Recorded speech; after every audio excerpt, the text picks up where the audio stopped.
Chapter 151. Their first stop was the warrior training grounds, where the academy had a wide variety of training implements, including test weapons with impact sensors on them to more accurately gauge the force put into attacks. That was part of how they tested the defenses of the warrior classes, and that was how they would test Thor's improvements today. Rita addressed Thor directly. "Alright, we will be using a training sword with a damage meter on it. I will be swinging it, and my strength is at the ascended level. The first tests will be just against your scales, without skills, to test your basic durability." Thor nodded his understanding, then puffed up his chest to show his readiness. The strange sight brought a number of the warriors over, along with the professor, who had his clipboard at the ready, so he could record the numeric results of Thor's tests. "I hope you don't have performance anxiety," Alice joked as Rita prepared to begin the testing. Thor bugled happily, and the mage laughed. Of course. He didn't. The lightning Sero had whatever the opposite of performance anxiety was. Thor focused and Rita slammed the training sword into his side, making the warriors flinch in anticipation. But the weapon hit the scales with a grating screech, and sparks flew as the blade was dragged across the rough surface scales. 410 points of force. Rita informed the other teacher. That was near the middle of awakened rank attacking strength, and Rita prepared to attack again, as it was obvious that the first one did no harm to the heavily armored Sero. With a crack and whistle of displaced air, the blade whipped through the air again, sending up a glorious shower of sparks as blunted steel met rough scales. This time the attack rocked Thor to the side, and he almost stumbled before catching his balance. But he didn't give any sign of pain. Past a low grunt. 698 points. "I didn't think you had it in you, Sergeant," the other professor noted as he read the display from the training weapon. 600 was the cutoff for ascended rank physical power without a skill attached, but it would take 1200 to break a low ascended rank barrier in one shot. "Alright, I'm ready, Thor. Bring your barrier up, and I will attack with Slash," Rita informed him. The students looked much more nervous now. The training sword was dull, so unless it broke bones it would only leave a bruise. But Slash could cut through steel even if you attached the attack to a stick. Thor brought up his lightning, and Rita prepared her attack before the other professor stopped her. "Wait, I need to set up the measuring devices. That sword won't measure the impact of your skill properly. Give me a second." The other teacher complained. The sensor was an energy meter of some sort, an enchanted item that attached to the hilt of the sword and read the energy signature of the attack to guess the power based on the output that flowed over it. The actual damage could vary by the skill, but the Slash skill was well known, and they had a proper data set for it at all basic power levels. "Alright, go when you're ready," he announced once the tools were set up. The blade arced down at the lightning-covered Sero. While the students watched in horror, the lightning seemed to wrap around the energy of the Slash attack for an instant, before being pushed away, like a stone tossed into shallow water. The light of the blade dimmed as the lightning barrier was dispersed over the area, and a terrible noise, like fingernails on a chalkboard, screeched in the air before a metallic snap marked the end of the attack. The blade lay in two pieces, and there was a shallow scratch on Thor's scales, but it was already beginning to fade as the lightning pushed back over the breach. Combined attack 1341 points. The lightning barrier was dispersed by the attack, indicating that it is still in the high awakened rank, but the total defense of the lightning Sero known as Thor is confirmed to be above the threshold for ascended rank. The warrior class teacher informed them. Thor trumpeted in victory, singing a short tune with his voice that sounded almost exactly like the military brass band. The warrior instructor looked over the scratch on Thor's side, which had hardly cut through a third of a scale and hadn't touched the thicker section, or the harder core of the defensive plating. "Impressive. I am fairly certain that he could take that strike to his side even without his lightning barrier.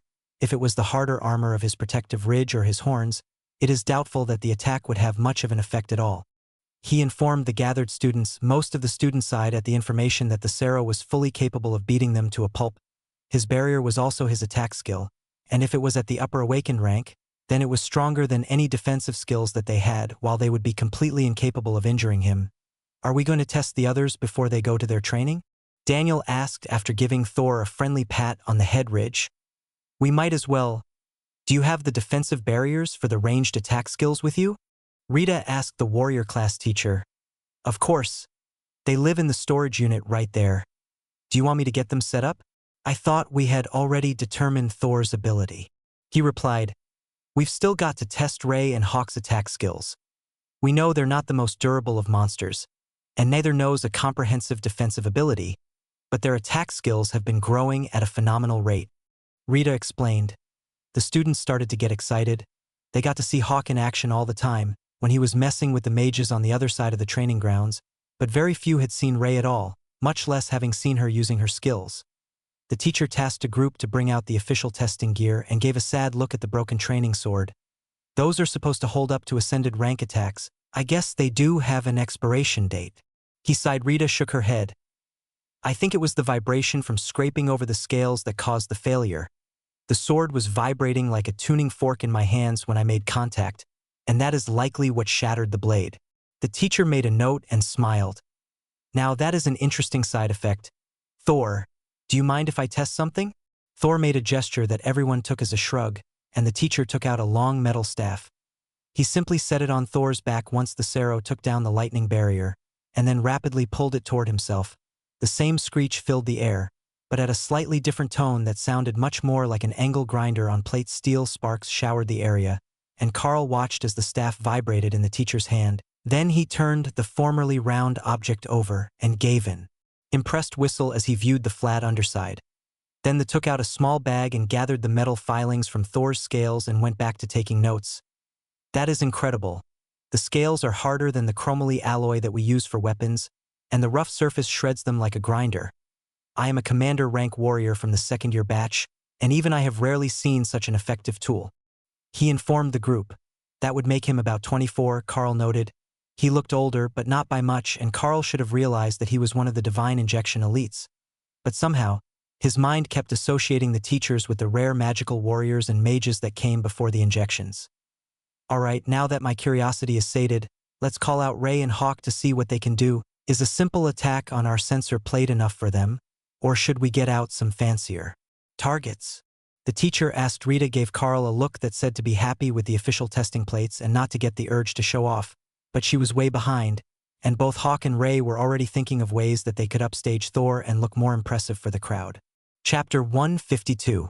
Carl smiled at Sergeant Rita. Well, Ray does specialize in bleeding attacks, so perhaps it's better to have the dummy that shows off the bleed effect? But if there isn't one nearby, we can use the regular plating. Rita sighed, and the warrior class professor shook his head. We don't have one here. There are only a few in the indoor training area, so we will have to just test the actual attack power and then note the additional bleeding afterwards. What skill does she know that causes bleeding? Carl smirked, and Daniel answered the question for him. She learned to use Lacerate after seeing one of the senior year students using it in training. The bleeding damage will be significant, but I think that the damage to the training plates should be enough to show off her destructive nature. Then Alice perked up and raised her hand. I have an idea. Do we still have one of those dummy training vehicles for the artillery mages? We can let her shred an armored car, just put different plates on each zone and see how long she takes to get through. Terrifying the students with a giant spider tearing apart an armored car was what Rita was trying to avoid, but both the warrior class professor and the students seemed even more enthusiastic about the idea than Alice was. And a pair were sent to pull the dummy vehicle over. It is already set up with 3 grades of plating for the upcoming exams. I won't tell Ray which are which, but she should be able to tell once she starts.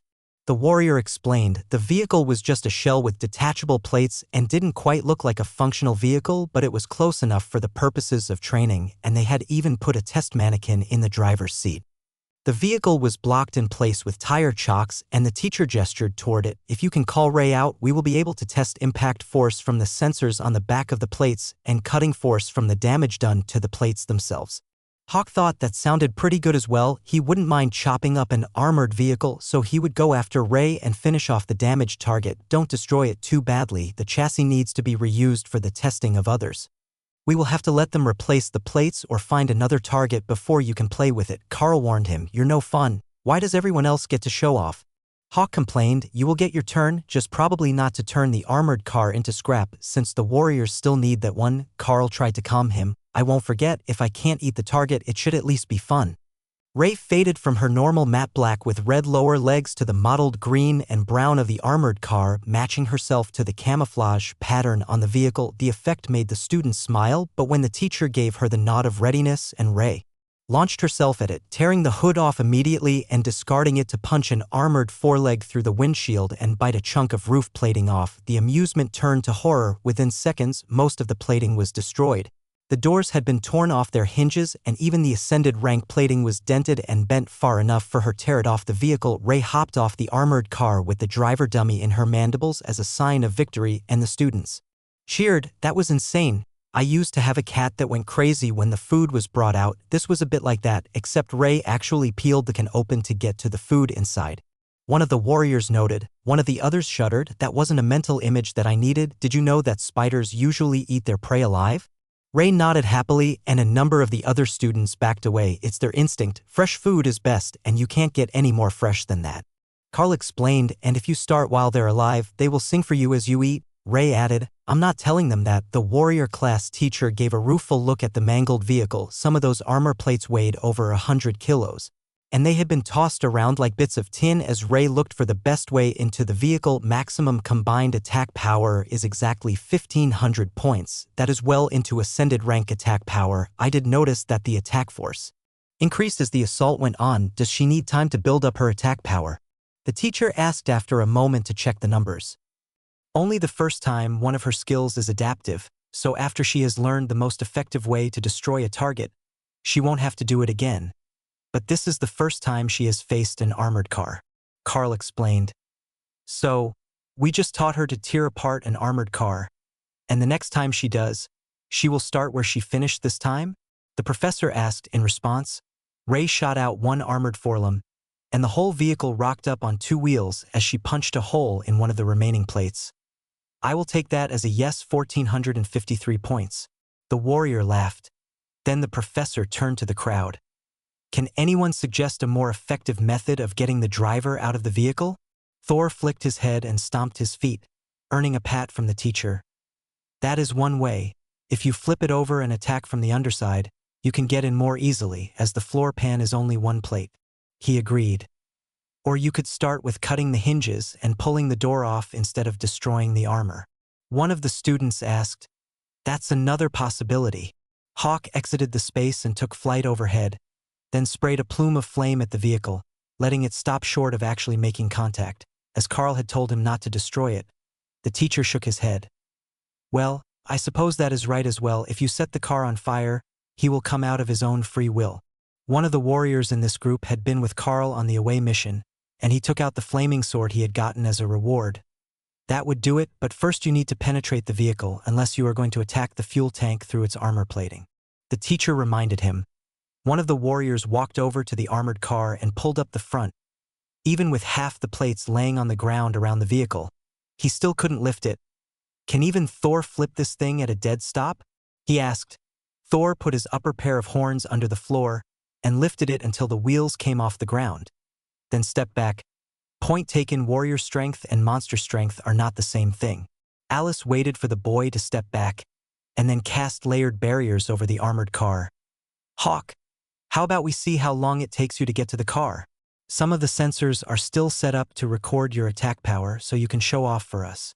The petite mage suggested. Hawk crowed and seemed to shimmer in the air as if surrounded by immense heat. Then shreds smashed through the first 3 layers of barrier in a single volley, and another barrage was close behind it.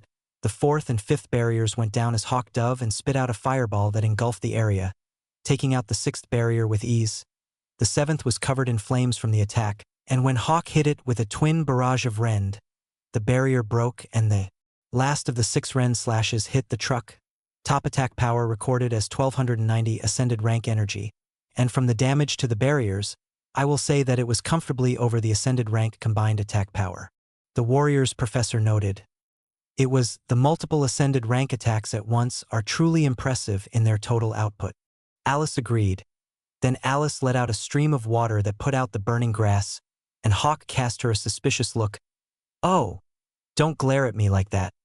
I'm a wind mage. I just happen to know both basic water and fire spells.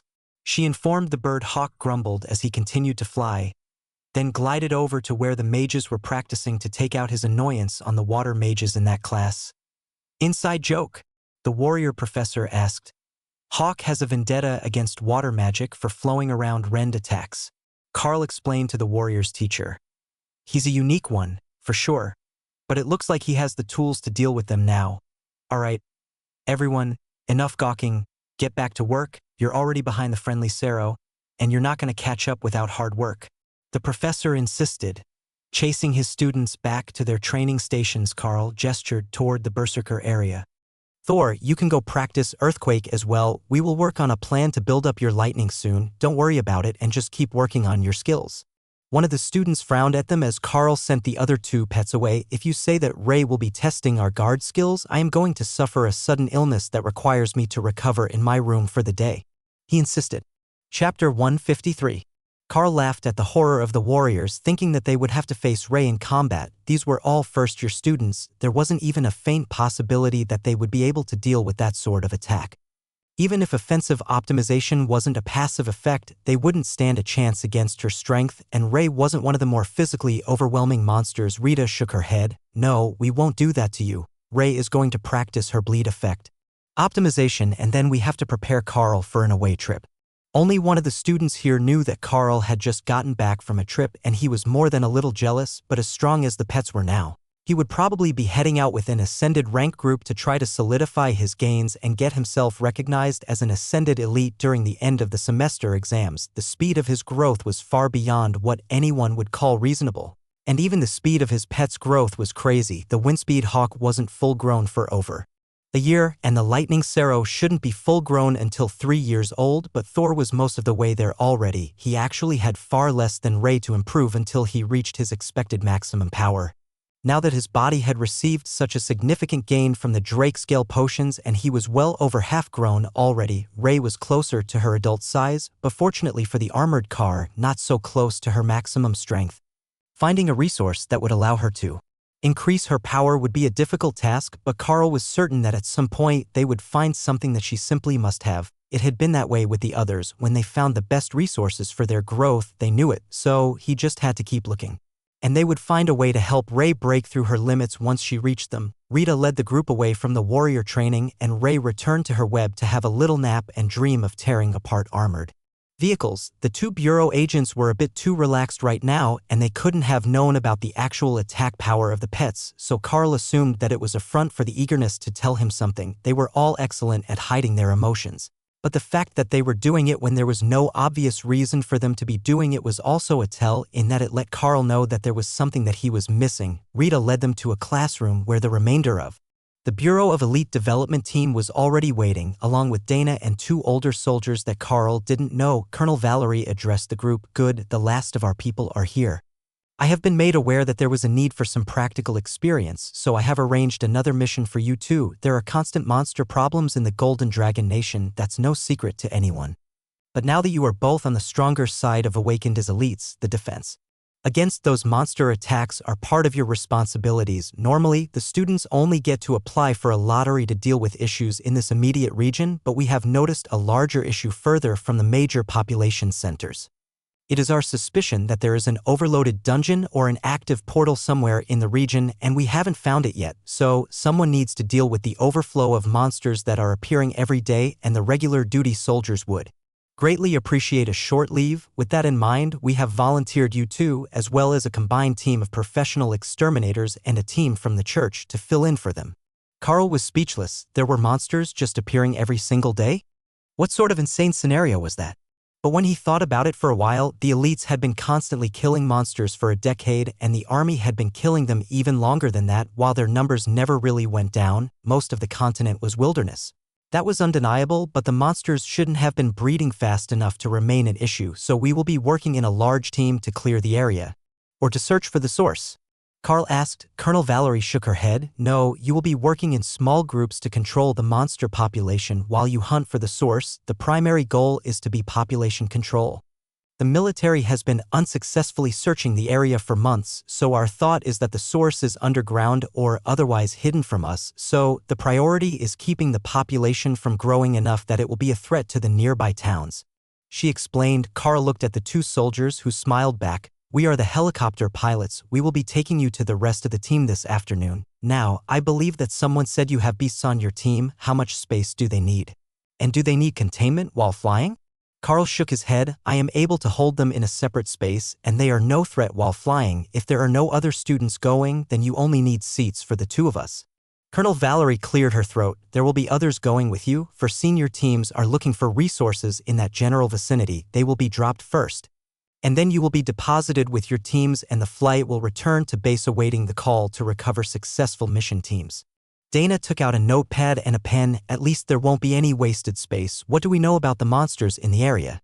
Carl hurried to do the same, pulling a pen and notepad from his wasted space. What do we know about the monsters in the area? Gear. Just as Colonel Valerie began her explanation, there have been at least 3 goblin tribes spotted in the area.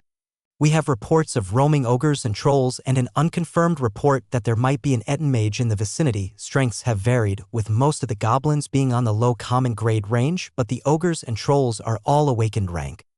If there is an Etten mage, it will most likely be ascended rank. However, there is a possibility that there will be an entirely different set of monsters when you arrive. 2 weeks ago, the area was nearly overrun with minotaur and tremor hide worms. Carl knew what a minotaur was, but the worms were a new one to him. He didn't recall seeing them in any of his books. Tremor hide worms are 10 meters long and large enough to swallow a grown man whole. However, they are slow-moving and restricted to sandy areas. They can't move through rock and are especially obvious and ineffective in wooded areas. The colonel explained. Then she continued with her mission priorities. If the makeup of the monsters in the area doesn't change, then we would ask that you bring back the heads of the Etten mage. If you should happen to find it, they are a hot topic of study these days. As so few ogre-type species can use magic well, they're not particularly bright, and the government is curious about the brain makeup of the mages. The rest is up for grabs and you can keep what you want. It should be noted that the monsters in this sort of self-spawning region often have treasures with them that are far beyond what they should normally have. It has been known for them to have valuable potions, magical weapons, and even enchanted gems in their possession. So check everything that you kill. Carl felt Hawk and Ray laughing in his mind. Killing was their specialty, and neither of them had hands to be searching through the belongings of filthy ogres and trolls. When they got there, they would be able to hunt to their heart's content and leave Carl to dig in the filth for treasures. Chapter 154. There wasn't much more information forthcoming about the mission. The details of such actions were normally held within the military and the upper ranks of government, which Colonel Valerie would count as, but her department was elite development, so she might have only just been briefed on this herself and didn't want to have to look up all the little details to answer questions. When do we leave? Carl asked. Right about now. Do you need anything from your rooms? We have the kit bags packed and ready to go, loaded to ascended mission standards, so there are some more medical potions and cooking supplies as well as the rations. Colonel Valerie replied. Dana gave her a curious look. Why were there no cooking supplies in the last mission packs? How many of you actually knew how to cook? That's why, if we relied on the first years to cook for themselves, they would become nutritionally deficient before the mission was over, but you will have clerics with you on this mission and they can create food. Plus, the other elites are known to hunt for themselves occasionally or bring various vegan options depending on their preference. That is why I asked if you need to go to your rooms to get anything. The colonel explained with a smug smile on her face. She wasn't wrong, though only one in the initial group actually knew how to cook. On the way back they had gained Sister Betty, who was much more knowledgeable. And even the 2 clerics they had rescued had some cooking skills. Will there be a water mage with us? Rationed water is no fun. Carl asked. There should be. I can't guarantee that the 2 of you will be together for these missions, as they will be split into smaller teams and 2 rookies would be a liability. But there are usually either mages or clerics capable of creating water with each team. Carl will presumably take the role of one of the warriors, while Dana will be their secondary mage. Most government-issued missions call for groups that are a minimum of 3 people for awakened rank or lower incidents. 5. For ascended rank threats, that is the safety tolerance. I believe I mentioned once before that it would look terrible to the public if they found out that we had lost a student or a promising young elite. Not that any of the elites are particularly old. The program has only been running for 10 years, but you get my point. The team members all chuckled at her reference. She was one of the early testers of the divine serum, so she was older than the mainstream elites, but still not far into her 30s. All right, we will take the packs and head out as soon as we have checked them. Carl agreed. They're in the helicopter. Good luck, and we will see both of you soon. Carl and Dana followed the pilots out while the bureau agents prepared for whatever they would be doing while the pair were away from the academy for an undefined amount of time. If the goal was population control, it might take them a week or a month or a season. There was no clear end point unless they were going to be relieved as soon as the regular teams returned from their vacation. That seemed unlikely to Carl. Back at the mines, there was always a bit of overlap after holidays when They pushed to get more done than the standard quota to make up for the missed productivity. The same was likely true here, where the regular teams would join the substitutes for a day or two before the relief teams were sent back home.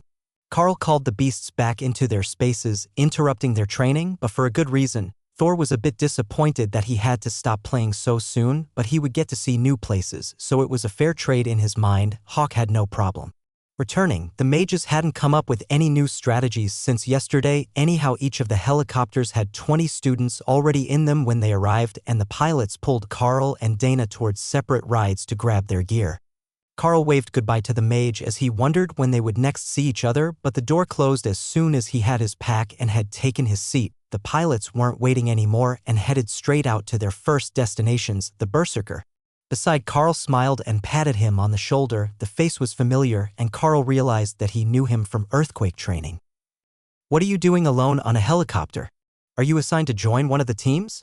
the muscular man asked. "I'm getting airdropped in as support for an existing team, or so I have been told. I got the lottery win for a relief operation, so a regular military team can get days off." Carl explained, "Oh, you lucky bastard, you got the call a month after reaching Awakened, and I didn't get the call until the end of last year. Military support missions are cushy. They throw all sorts of people at them since they're not professional soldiers. Half of the elites on my mission were blogging and taking selfies as much as they were actually working. It was just one big social media publicity tour. Who knows, you might even get to meet one of your idols." The Berserker laughed. The man on the other side of Carl nodded. "Mine wasn't that casual. We were in the woods and actually working, but there were at least 3 times as many people as we needed. We ran across other teams like twice a day. But the team I was with were all idiots, a banker and 2 politicians with their assistants. They had ditched too many calls, so they got forcibly sent on an actual mission."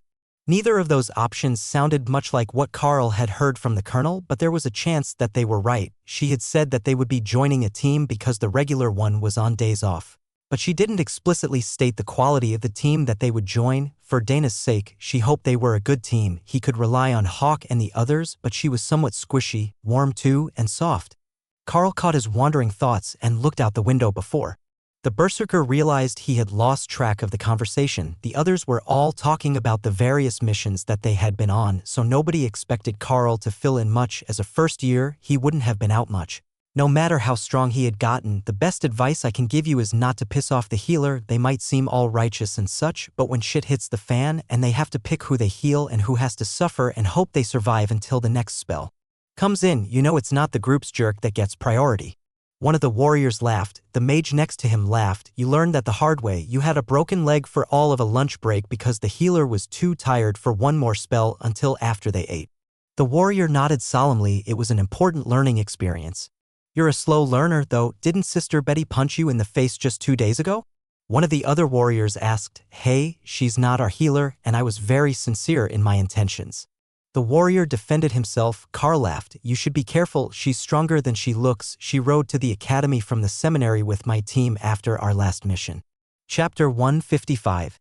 The helicopter tilted and dropped toward a mountain valley, which signaled half the students in the vehicle to get their gear ready to depart. Carl noticed that they were loaded in the back half of the helicopter, so their departure wouldn't cause a drastic shift of the balance, and the others spread out as they walked down the ramp, distributing the weight evenly. Again, you get used to it. Spreading out is not only more comfortable, but it makes for a smoother ride. If you're with a new group, teach them to do it, but mostly the new groups take the train. We were supposed to take it as well, but the storm the other day damaged the tracks, and they're not fixed yet. The Berserker explained. "I saw that firsthand. We were stuck out in that storm, and we weren't sure that we were going to make it back to the academy at all. As it was, we made it back only 1 day late." Carl agreed. The first team was out, and the crew closed the door as the helicopter lifted off. 5 minutes until the second team departs. Get your gear ready. The crew member riding in the back with them instructed. That was faster than anyone expected, but they already had their bags ready. All they had to do was make sure that nothing was loose or out of place, and then strap them on. The helicopter dropped only a few valleys over, where a small camp was set up. The team got out, and another team of 20 got in. These were older and dressed for an extended time in the woods, whereas Carl was wearing the academy's training uniform of cargo pants, tank top, and jacket. It was almost a military look, but anyone in the nation would recognize it as a divine Golden Academy uniform. Seriously? Not only do we get a random group from all over the country, we get a kid fresh out of the academy? Are you even awakened rank yet, kid? One of the women asked. Pushing for ascended already. I'm there in attack power, but still lacking some durability, Carl replied, resisting the urge to take the bait and get angry at her provocation.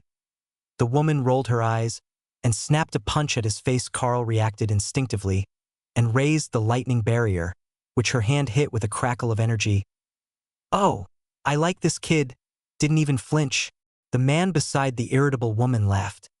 Then are you going to take him on your team? She asked.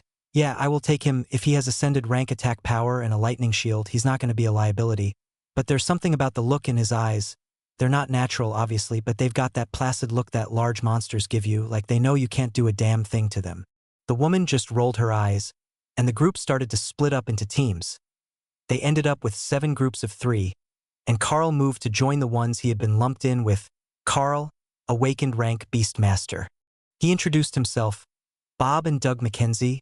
I'm Robert, an ascended rank warrior, but you can call me Bob, and Doug is a green dragon cleric. The man who had spoken up for him announced, despite sharing a family name, they didn't look anything alike, but Carl wasn't going to cause strife within with a good team by questioning their parentage. He had gotten a healer, but it would have been nice if they had a mage in the group. The green dragon was the dragon god of nature, and their cleric's role was similar to that of the druids and the world dragon, to keep nature running smoothly, so it made sense that they had been sent to help control the influx of monsters that was upsetting the balance. He should have solid healing skills, and he probably wouldn't be biased against the beasts. The good luck dragon scale charm was working quite reliably, Carl decided. So what can you tell me about the Beastmaster class? I have never heard of it before, so I don't know what you can do in a fight. The warrior, Bob, asked. I have 3 beasts, actual beasts, not summoned creatures that can be replaced. An evolved windspeed hawk that has learned fire magic, a lightning sarrow, and a bloodbath spider. The lightning barrier is a skill I learned from Thor. The lightning sarrow. I can also use rend, and we can hear each other's thoughts to fight as a group.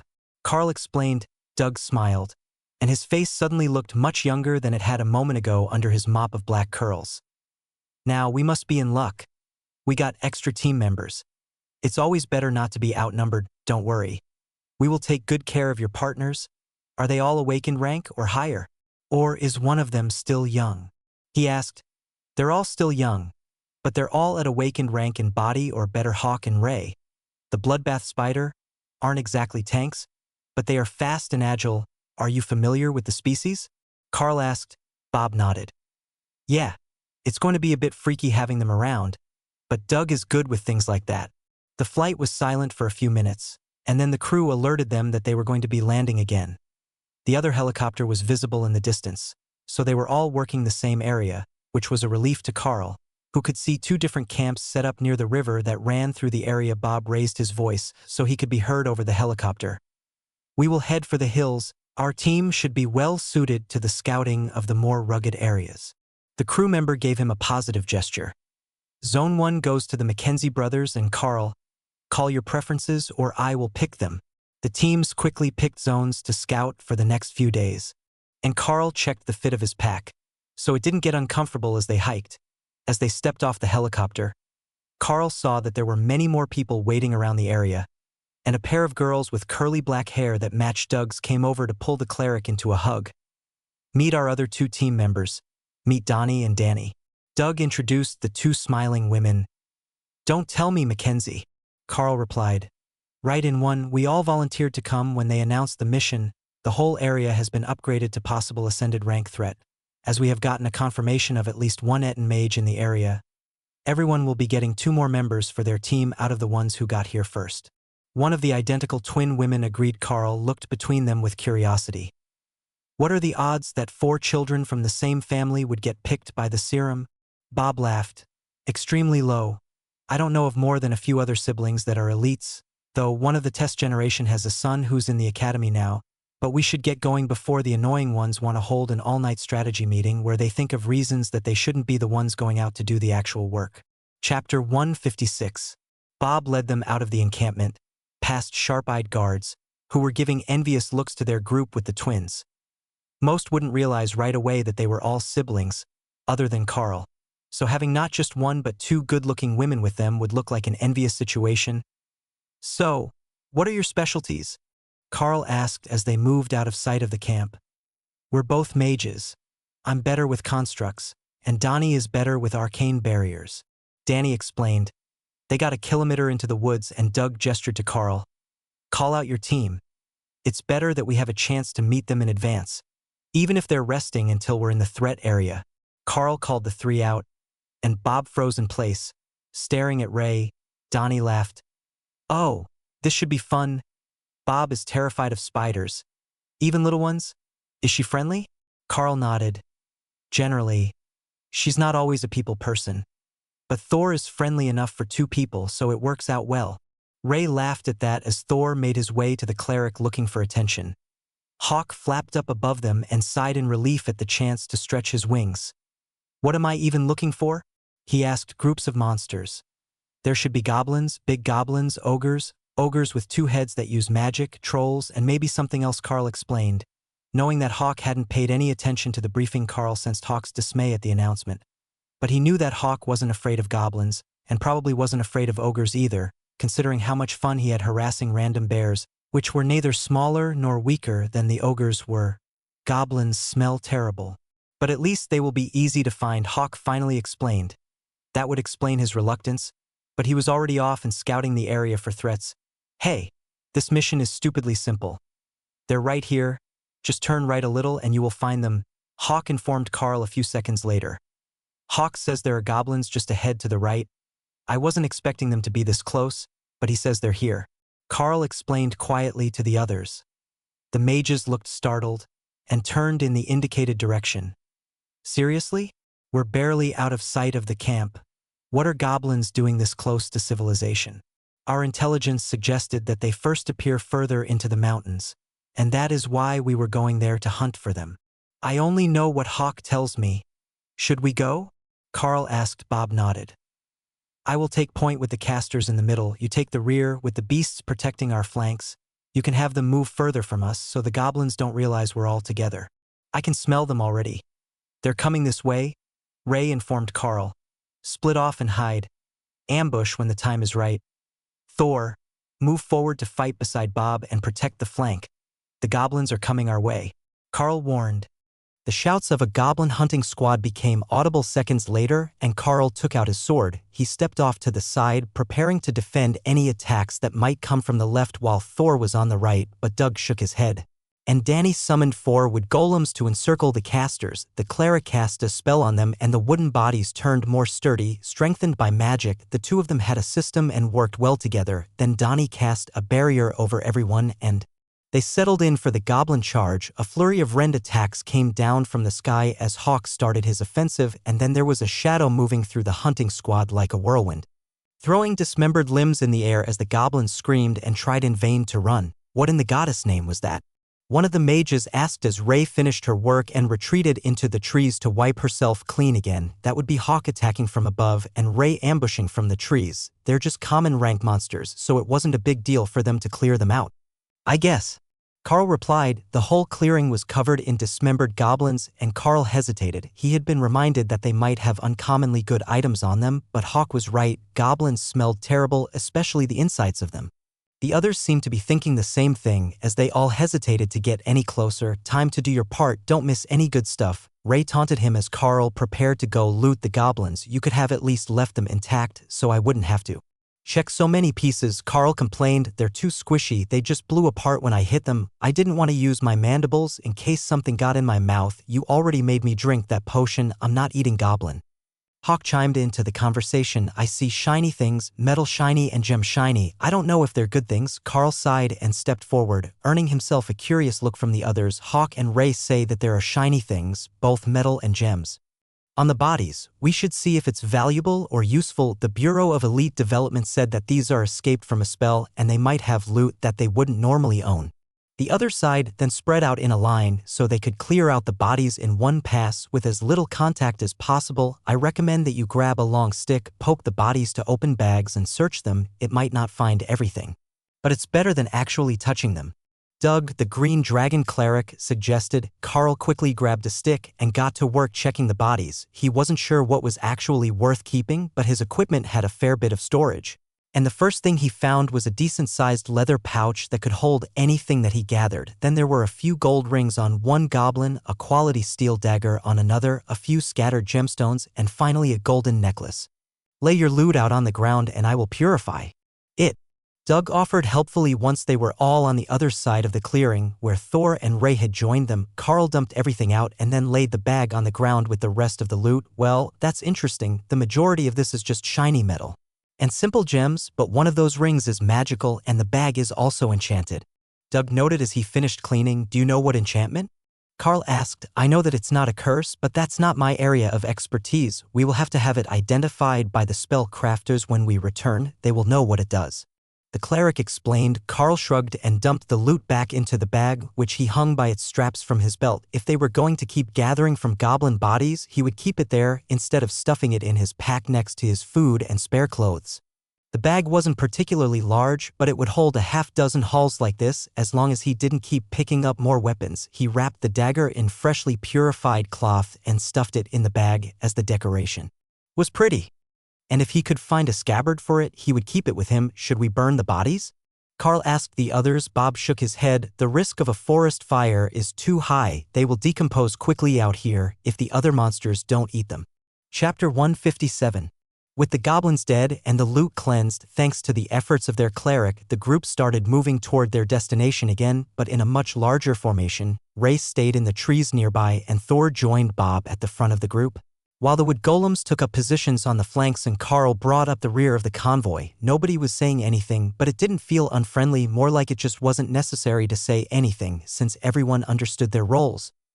If there was a threat, they would call orders, but while just walking, nobody was going to get lost or fall out of position unexpectedly the way that a bunch of distractible students might. The only one that was truly on edge was Bob, who kept catching glimpses of Ray in the trees and thinking that they were going to be attacked until he realized that it was just her again. I think there is something up ahead. The ground here is more packed than small wildlife would account for, and there are broken branches above head height. Bob quietly warned them an hour after they left the goblins behind. Ray made a mental note of that. For a bloodbath spider, prey usually came to them. They didn't go out hunting things, so they had no inherited memory of tracking skills. Hawk hunted by direct sensory input, and he had been guiding them down the trail, but he hadn't seen anything concerning yet, so it was Carl's use of Hawk's eyesight that finally gave them the clue they needed. Everyone stop, face right. I have enhanced eyesight into the ranges that a wind speed hawk can see. That includes ultraviolet, and it makes urine and other bodily fluid traces glow in the light. There is a handprint in the ultraviolet spectrum on a tree in that direction. Too large to be one of us. It's even larger than Professor Tank's hands, and that man is well over 2 meters tall.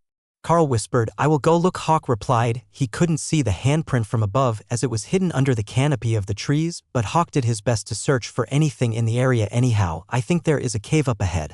I can't see it without landing, but something looks wrong, he replied a few minutes later. Hawk says there might be a cave. It's hidden from above, but he's fairly certain it's there.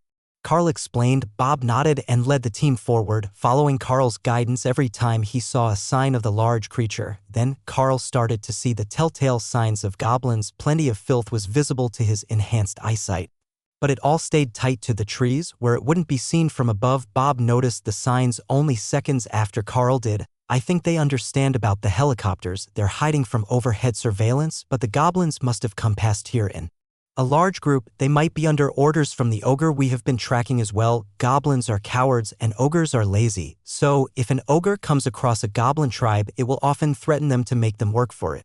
He explained. The mages pulled closer together, ready for an attack, and Carl realized that he had no idea which one was which anymore. They had the same black hair, in the same haircut, and they were wearing the same uniform with the same last name on their badges. Someone had called Bob and Doug twins as well, but at least they were different sizes, and Doug's hair was longer while Bob's was cut tight to his head. The smell of burning wood came to them from the distance, and Carl smiled.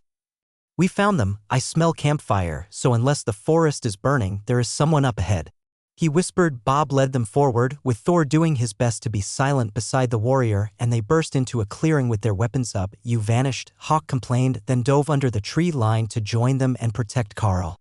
But there was nothing to protect them from. In front of them stood a large cave entrance, giving off a slight plume of smoke from a cooking fire inside, and a full 10-person military team was sitting around on the rocks. Damn it, we thought we found an ogre camp.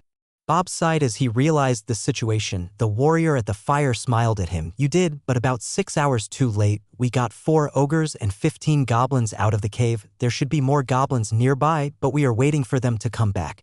Carl looked up and noticed the slight shimmer of a spell that had been hiding them from Hawk's vision, as well as the obvious signs on the trees of a violent battle having taken place in the recent past. Bob smiled at the warrior. I think that we found the rest of your goblins. The beasts with our team cleared out an entire hunting party just an hour or so ago. We followed the game track they were on, and it led us here. The team looked immensely relieved and began to relax a little. There were still plenty of dangers in the woods, but if Carl's team had killed off the rest of the goblins who lived here, then at least nothing would be looking for their resting spot tonight. Why don't you all take a break here for a bit? It's still early, but it gets dark fast in the hills, and there might be more monsters about. The warrior suggested. Bob shook his head. We are headed for Region 1, and we should try to get closer to it tonight. There were a half-dozen more fresh teams headed out today, so you might come across another if they know how to track.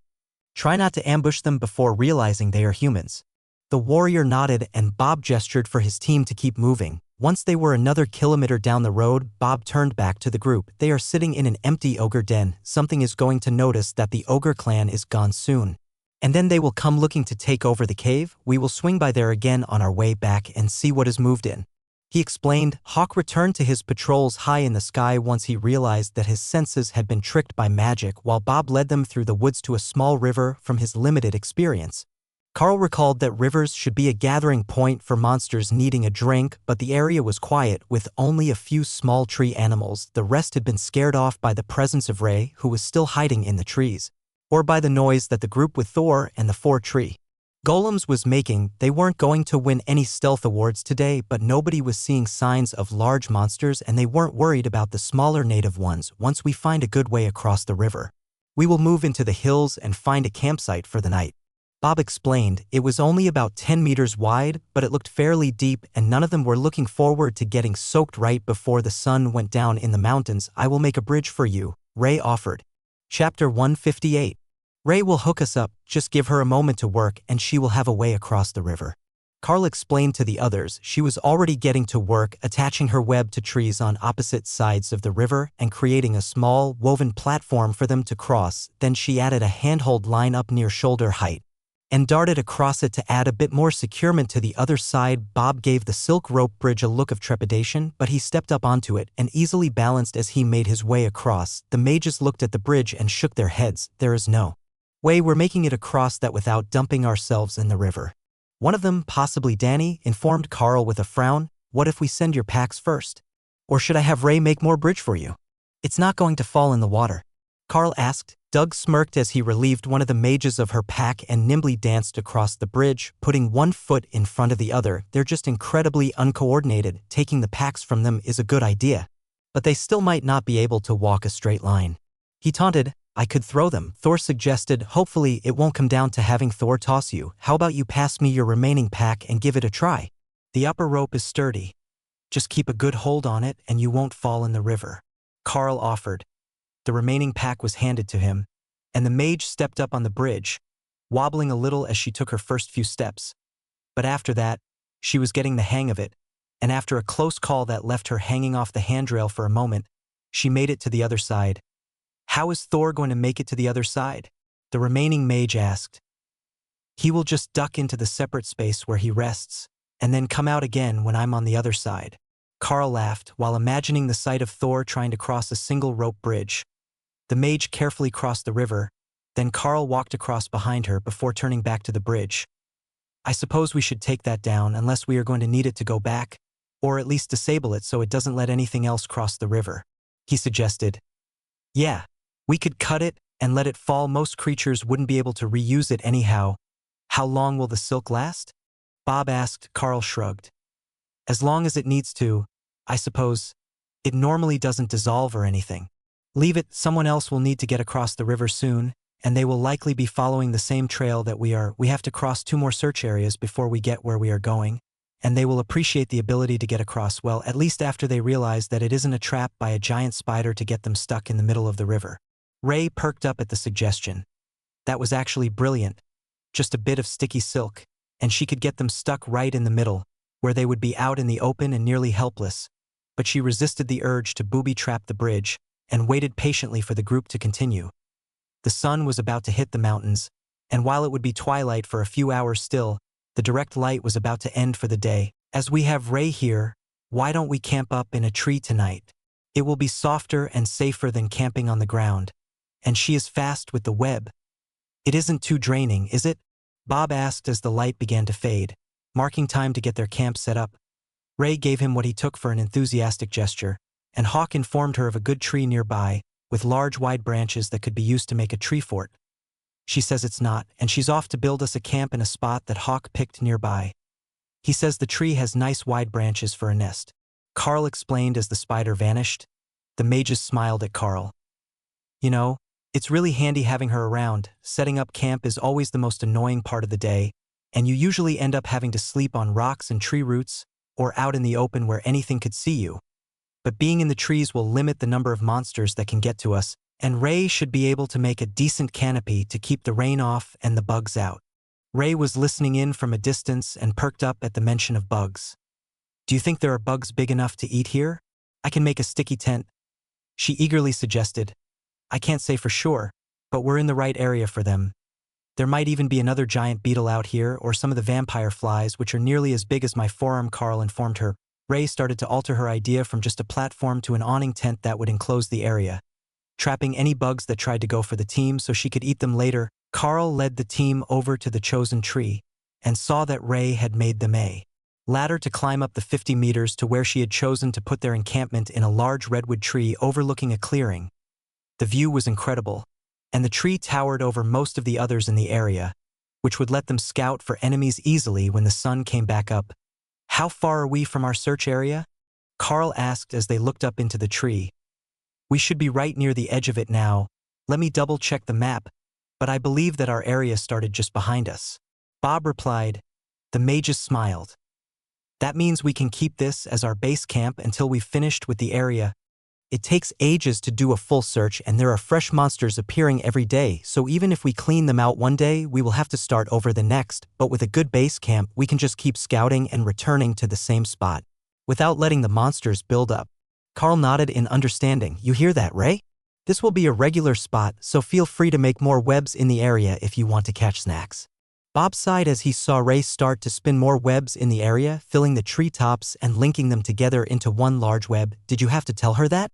He asked. Of course, she's going to get hungry and we need to get rid of the excess monsters, so the more that she catches in her web, the fewer that we have to hunt. I will ask her to leave some at ground level as well, since we're not just after monsters that climb trees. Carl explained with a smile. Chapter 159. Carl led the group up the ladder and into the large tree fort that Ray had created for them, complete with a nest for Hawk that he was filling with leaves and small branches for comfort. There seemed to be a number of magical resources in that pile. Carl could sense the energy coming from the pile, but he didn't recognize any of the plants, so Hawk's comfort was worth more than an unknown leaf. Not every magical resource had a known usage, some were just plants that held a bit of mana in them, and were either a bit more durable than usual or longer lived. It had only taken a few minutes to make the web fort, which was smooth on the inside but open like any other net, while there was a sticky and much more tightly woven layer underneath. That would keep the pests out, but it would also let the breeze in that might be undesirable from a temperature standpoint, but for the sense of smell, it was vital. The awning overhead was proper silk cloth, keeping the rain off, and the sides were loosely woven, but Carl didn't see any issues with the design other than the lack of a solid surface to cook on. They should be able to come up with something, though, even if it was just a split log to set the cooking stove on. The mages were panting and cursing by the time that they made it up the ladder, and Ray was doing her best not to laugh at their lack of physical fitness. The rest of the group had superhuman strength and endurance, but they had to climb all the way up with normal human strength. The group had come up one at a time, concerned about the strength of Ray's ladder, but her web was made to contain monsters of her level. If an ascended monster could tear the web simply by hanging on it, the bloodbath spider would starve. This is nice, I mean, really nice. When we go out with larger military groups, it's common for them to have a large canvas tent designed to hold the whole team, and it takes up a whole backpack. This reminds me of that, but it's so well blended to the surroundings. Bob congratulated Ray on her handiwork. She had put great effort into making the canopy blend in with the tree. And she had even pulled small branches and leaves into the weave so that they would shield the fort from outside detection until it was too late for the victims to avoid being captured. They would smell and hear the people in the tree and get lured in. But they would never expect the whole area to be surrounded in spider web. Doug settled in with his back against the tree and cast a spell that made a branch grow out past him and then flatten into what looked like a cutting board. The advantages of having a nature priest with you. I'm very good at plant growth magic. Now, I will get started on dinner and you all can lay out your sleeping bags. We will work out the watch schedule after we eat. The cleric explained quietly. Every communication out here was done in a hushed tone, so you didn't alert your target to your presence, and for these experienced adventurers it had nearly become second nature. Carl laid out his bag next to Hawk's nest and watched the others finish setting up for the evening on the soft, springy net. If you don't mind my asking, what do you all do when you haven't been called to a monster control battle? He asked the group. Doug chuckled and gestured to his simple green cleric robes. I think you can guess what I do for a living, but I am also on the Environmental Protection Agency's emergency response team. So they call me when there is a toxic spill or other environmental disaster to help with cleanup. Most of the time, I teach students at the seminary academy or tour the parishes to make sure that the church crops are doing well.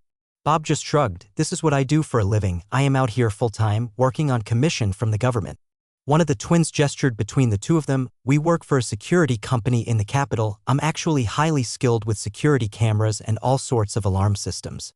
So we only use our magic 1 week a month when we come to join Bob in the woods. It's a bit like a camping trip, a family tradition, but with dangerous monsters. That's quite the family resume. I still haven't even started to think about what I'm going to do after graduation. It's nice out here, and having grown up in the mines, I have a particular fondness for anywhere that is not a narrow underground tunnel. But other than that, I have no idea. Carl replied. Bob laughed. I doubt you have to worry about it. I checked your deployment orders before I got on the plane, and you've been sent here by the Bureau of Elite Development. They never latch on to anyone that they don't have a plan for, if my guess is right. They think that you will keep progressing and then end up in one of those fancy government jobs as Grand High Muckety-Muck. That made Doug laugh so hard he almost dropped the potatoes he was cutting. Well, that's one way to phrase it. The Bureau tends to focus on people who will become either powerful or famous in the future. You don't look like the sort that wants to be on television. So I think they will likely push for you to take on a job like Bob's or to go into the Defense Department. If you make it past Commander and into the Royal and Monarch ranks, it is almost guaranteed to be government, but any further than that and things get murky. They don't have so many overlords that they can just afford to have them wandering around doing what they please. That much power is what they call a strategic asset. The sort of person that can be used as a threat to make the aggressive beast clans and other nations back down. Aggressive beast clans? Carl asked. Doug shrugged. You know, like the Drakes, the Phoenix clans, the wild dragons, and the griffin nests, the sort of beasts that have human or higher intelligence and very little patience for stupidity.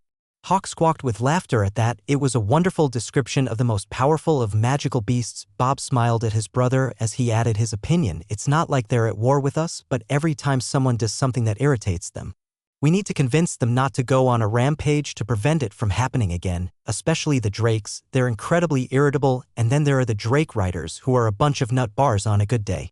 Carl chuckled. So I've heard. Well, at least here we get to just look over our zone and find the prey. We don't need to worry about all those little details. All of my beasts are right on the borderline between awakened and ascended.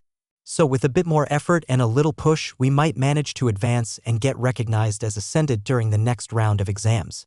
One of the mages sighed. Lucky bugger, I didn't pass the Ascended exam until my last year at the academy in the final semester, no less. You can't be that old yet. Carl shook his head. No, I'm still in my first year. Chapter 160.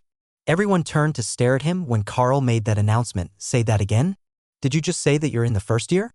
As in, you're planning to make Ascended during the end of your first semester's exams? When did they even test you to awaken? It's not midterms yet, is it? Bob asked. No, we're still not at midterms. Actually, I think I will miss them because of the mission, but I was tested to awaken 3 weeks after I got to the academy when Hawk started to really grow in potential. Ray and Thor joined us a few weeks later, but they're growing fast. Carl explained. They're growing exceptionally fast if they're already this size and were infants when you got them. At least, I assumed that they were newborns at the start of the school year. Bob asked. Eggs? Actually, I got them all as eggs and I've raised them from that. Carl agreed. I think that I see now why the Bureau is so excited to get their hands on you. You're growing at an insane rate, and that always comes with an extra dose of good luck. Now, some people will look down on the luck factor, but luck is very real. Bob replied, "Tell me about it. The church even gave me a good luck charm when we stopped by there to pick up a cleric after my last resource gathering mission." Carl agreed. "You got a lucky charm from the church? What the dragon is the point of that? Anyone lucky enough to get one of their dragon scale luck charms doesn't need the bloody things anyhow." Doug laughed. The whole group laughed as Doug pulled a lucky dragon scale from under his robes, and then the others all did the same. "All right, maybe they're not as rare as I might have thought they were." Carl corrected himself. Bob laughed. "No, they really are, but like Brother Doug said, those with good enough luck to get one don't need them. How did you think we all ended up together to form a super team?" "Pure blind luck. You really couldn't ask for a better group at our power level. I've got much stronger than usual defensive abilities for warrior. We have both a barrier and a golem mage, plus a nature priest and a beastmaster, whose team not only includes a tank and an ambush attacker, but a flying scout compared to the average 5-person team, which might not even have a competent cleric as they just send whoever is available. Our group is living at large. We don't even need to sleep on the ground. Ray made us this lovely treehouse, and Doug will have a hot meal ready in just a few minutes, since priests of the Green Dragon are capable of creating all sorts of food and not just the simple rice and beans. Doug tapped his cook pot with a wooden spoon. "Speaking of which, there is food ready now, just a simple veggie board, but that should hold you until I've got dinner cooked. Do Hawk and Ray need anything?" "I have meat stored for Hawk, and he doesn't really like anything else, or at least I've never seen him interested in eating vegetables. Ray likes all sorts of things, from blood to insects and small monsters, but if her guess is right, she will be able to gorge herself on what comes to the webs tonight." Carl replied, "In that case, just give this to Thor if you can." Doug agreed and handed Carl an armload of what looked like herbs. Carl passed it into the beast space for Thor, who sniffed at them carefully, then picked them up and mixed them into the mass of plants he had been eating. "These are tasty," Thor mumbled as he tested the new concoction. "He says they are very good, thanks." Carl relayed, "Excellent. It's a spell that I don't get to use often because we're usually traveling by helicopter or car. It is intended for a mount, but it should be good for Thor as well." The cleric explained. Thor laughed at that, and Ray sent Carl the mental image of the cleric riding the Cerro and waving around his club. Carl couldn't resist laughing, and the group gave him strange looks. "Sorry, they send me mental images. And some of them are funny. Ray was thinking about you riding Thor with your club flailing around to attack goblins," he informed them while trying not to keep laughing. The mages snickered, and Bob made his best gallant knight expression. "Have it you, foul beasts. Brother Douglas and his noble steed Thor are here to smite you down," he joked. Doug got a pensive look on his face. "You know, he's nearly shoulder height. I bet I could actually ride on his back, but he might be slippery without a saddle." Carl shook his head. "Quite the opposite. His scales look shiny, but they've got the surface of a drake scale, and they would tear your clothing to bits when you shifted." The group looked a bit confused, likely because a lightning Cerro normally had smooth scales. But they didn't question how that had happened. Doug passed out plates of what looked like steak and potatoes with mixed veggies, and Carl gave his dinner an appreciative look. "That's a mushroom, not a steak. But they taste pretty similar. Nature Priest doesn't actually eat meat most of the time," one of the twin mages informed Carl. "I won't argue good food is good food, if we can avoid eating the ration packs. I can avoid the internal chaos that they cause," he replied. Bob chuckled. "Reducing toilet usage in the woods, you see? But you'll need a gallon of prune juice and some heartburn medicine when you get back. We will take the watch in order of age. So you've got the early morning shift? Carl, can you cook at all?" Doug asked. Carl's sad expression told them as much as his words. "Not much. I started to learn after the last trip, when I realized how useful of a skill it is, but I don't know much." "That's fine. I am the oldest, so I have first watch and I will wake up with the dawn if there are no other issues. Is Ray good for the evening?" "She's still outside somewhere," Doug replied. Carl sent a thought out to find Ray, who was setting up webs near ground level to trap roaming monsters. She had already caught a few small monsters, but that wasn't enough for a full meal, and she was looking forward to the nocturnal monsters becoming active after she linked all her webs together. "I only sleep an hour or two a day. If I rest in the space tomorrow while you walk, it is fine," she replied. "She says she's good for the evening, and she will sleep in the morning while we look for monsters," Carl told Doug with a glance down to where she was working. Not many things would pull her away from setting up her web the way that she wanted it, but Carl was certain that the sheer volume of webs in the area would scare any of the smarter monsters away from their position. Or, It would when the sun came up and the monsters could see them again. Ray was becoming exceptionally skilled in making her webs blend in with their surroundings, where her early work had all been plain white silk.